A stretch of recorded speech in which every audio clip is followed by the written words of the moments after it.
Je m'appelle Dr Freddy et je suis atteinte de vitiligo. C'est une maladie de la peau qui est auto-immune. Ce sont les anticorps qui détruisent, n'est-ce pas, les cellules qui produisent de la mélanine qui donnent la couleur noire à la peau.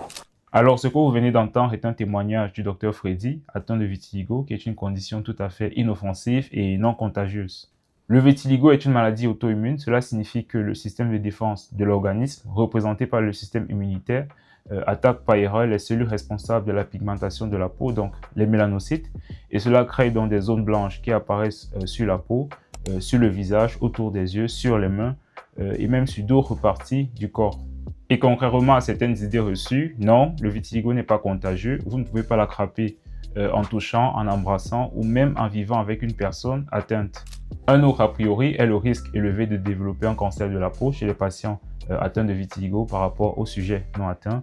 Et d'ailleurs, une étude récente sur le sujet démontre bien que les patients atteints de vitiligo ont un risque de développer le cancer de la peau qui est inférieur à 17% par rapport à la population globale, ce qui contrebalance donc avec les idées reçues à ce sujet.